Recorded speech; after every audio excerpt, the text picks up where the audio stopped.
السلام عليكم. من غير ما نطول في المقدمات عشان الفيديو مليان معلومات لوحده. موضوع الذكر، قيمة الذكر بصفة عامة ممكن يتعمل فيها فيديوهات كتير، بس خلينا نمسك كام ذكر كده ونقول الفضل بتاعه. خد عندك، قال صلى الله عليه وسلم: الطهور شطر الإيمان، والحمد لله تملأ الميزان، وسبحان الله والحمد لله تملأان ما بين السماوات والأرض. ده حديث رواه مسلم. خد كمان حديث رواه مسلم، النبي بيقول: أيعجز أحدكم أن يكسب في كل يوم 1000 حسنة؟ أيوة، إزاي بقى؟ يسبح 100 تسبيحة فيكتب له 1000 حسنة أو يحط عنه 1000 خطيئة. اللي جاي ده بقى جامد، بص بقى: من قال لا إله إلا الله وحده لا شريك له، له الملك وله الحمد وهو على كل شيء قدير 100 مرة، عد معايا، عاد له 10 رقاب، وكتبت له 100 حسنة، ومحيت عنه 100 سيئة، وكانت له حرزا من الشيطان يومه ذلك، ولم يأتي أحد بأفضل مما جاء به إلا رجل عمل أكثر منه. أشهر بقى حديث اللي كلنا حافظينه: كلمتان خفيفتان على اللسان ثقيلتان في الميزان حبيبتان إلى الرحمن، سبحان الله وبحمده سبحان الله العظيم، لا حول ولا قوة إلا بالله، كنز من كنوز الجنة. وقال صلى الله عليه وسلم: قال حين يصبح وحين يمسي سبحان الله وبحمده 100 مرة، غفرت خطاياه ولو كانت كزبد البحر. حتى موضوع سبحان الله والحمد لله ولا إله إلا الله اللي هم 33 مرة بعد الخمس صلوات، دول من الحاجات اللي بتكفر ذنوبك ولو كانت كزبد البحر، بس بتكملهم 100 بلا إله إلا الله وحده لا شريك له، له الملك وله الحمد وهو على كل شيء قدير. دي برضه من الحاجات اللي بتكفر ذنوبك ولو كانت مثل زبد البحر. فأنت كل حاجة في حياتك ليها ذكر، وأنت بتاكل وأنت بتشرب وأنت بتعمل أي حاجة ليها الذكر بتاعها، احفظ منهم على قد ما تقدر. في دقيقة دقيقة ونص كده هنعمل حاجة عملية. سبحان الله وبحمده 100 مرة، دي احنا قلنا ليها أفضال كتير. الكلمة تبقى بتظهر وتختفي كده، قول معاها.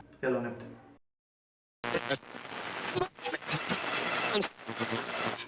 الذين آمنوا وتطمئن قلوبهم بذكر الله،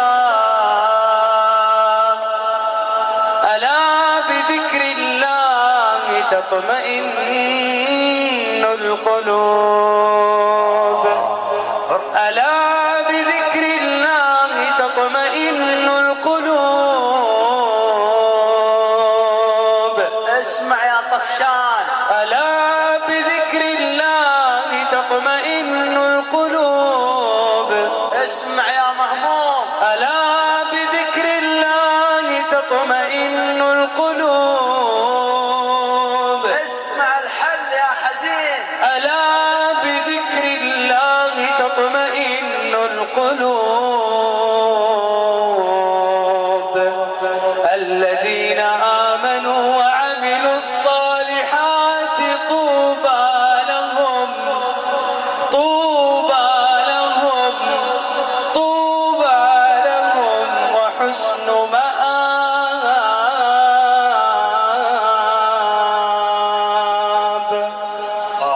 فمن اتبع هداي، فمن اتبع هداي فلا يضل ولا يشقى،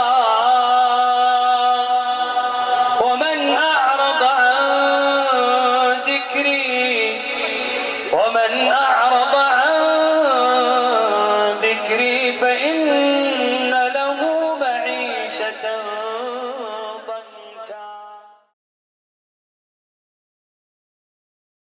ما تنساش بقى تعمل شير الفيديو لعل حد يذكر ربنا بسببك. السلام عليكم. فكرة الذكر ديت كفاية عليك والله العظيم، مقابل إن ربنا قال: فاذكروني أذكركم. تأملها كده، فاذكروني أذكركم. سبسكرايب، سبسكرايب القناة.